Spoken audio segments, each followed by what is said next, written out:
केरल की नेयाटिन कारा session court ने 20 जनवरी को 24 साल की ग्रीष्मा को फांसी की सजा सुनाई।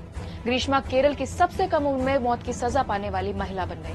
अक्टूबर 2022 में ग्रीष्मा ने अपने बॉयफ्रेंड की जहर देकर हत्या कर दी थी। सजा सुनाते हुए अदालत ने कहा, ये rarest of the rare case है। लड़की ने उस व्यक्ति को धोखा दिया जो उससे प्यार करता था और इससे समाज में अच्छा संदेश नहीं गया। हेलो एंड वेलकम, मैं हूं कृष्णा। एक तरफ बॉयफ्रेंड को जहर देने वाली ग्रीष्मा को सजाए मौत, तो दूसरी तरफ कोलकाता रेप मर्डर केस में दोषी संजय रॉय को उम्र कैद। आखिर क्या है ग्रीष्मा का केस और अदालत ने इसे rarest of the rare case क्यों माना, जानेंगे आज के एक्सप्लेनर में। ग्रीष्मा को आईपीसी की धारा 302, 364, 328 और 203 के तहत सजा सुनाई गई।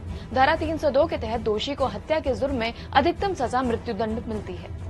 साल 2021 में ग्रीष्मा और शोरेन की मुलाकात हुई थी, लेकिन ग्रीष्मा ने बॉयफ्रेंड का मर्डर क्यों किया? वो कन्याकुमारी में एक प्राइवेट कॉलेज में पढ़ रहे थे। करीब 1 साल दोनों रिलेशनशिप में रहे, लेकिन मार्च 2022 में ग्रीष्मा के परिवार ने उसकी शादी एक मिलिट्री ऑफिसर से तय कर दी और वो शादी के लिए तैयार भी हो गई, जिसके बाद ग्रीष्मा और शोरेन के बीच झगड़े शुरू हो गए। ग्रीष्मा को डर सताने लगा कि कहीं उसके मंगेतर को इस रिलेशनशिप के बारे में पता न लग जाए।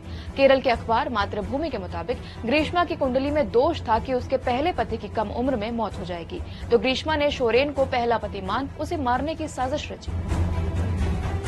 विशेष सरकारी वकील बीएस विनीत कुमार के मुताबिक शोरेन को मारने के लिए ग्रीष्मा ने ऑनलाइन स्टडी की। उसने जूस में कुछ दवाएं मिलाकर शोरेन को पिलाई, लेकिन कोई असर नहीं हुआ। जांच के दौरान पता चला कि ग्रीष्मा दवाओं के जानलेवा डोज के लिए लगातार गूगल पर सर्च कर रही थी। द इकोनॉमिक टाइम्स की रिपोर्ट के मुताबिक 14 अक्टूबर 2022 को ग्रीष्मा ने शोरेन को अपने घर बुलाया और उसे एक आयुर्वेदिक दवा पीने को दी, जिसमें जहर मिला था। ये जहर ग्रीष्मा के चाचा निर्मल कुमारन ने लाकर दिया था।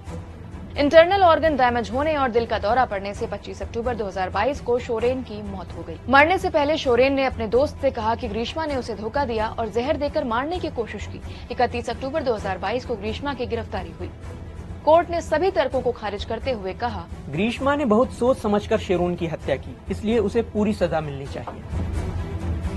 रेयरेस्ट ऑफ रेयर केस का मतलब है बेहद घिनौना, क्रूर और हिंसक मामला।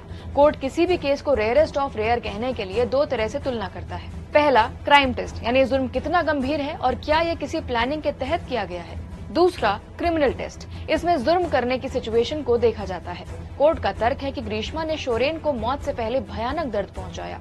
इससे आरोपी के क्रूर मकसद का पता चलता है, इसीलिए इस केस को रेयर ऑफ द रेयरेस्ट माना गया। एक्सपर्ट्स का मानना है कि कोलकाता रेप मर्डर केस में आरोपी और पीड़ित के बीच कोई रिश्ता नहीं था। शायद इसीलिए केस को रेयरेस्ट ऑफ रेयर नहीं माना गया। हालांकि जूनियर डॉक्टर का परिवार इसके खिलाफ सुप्रीम कोर्ट में अपील कर सकता है।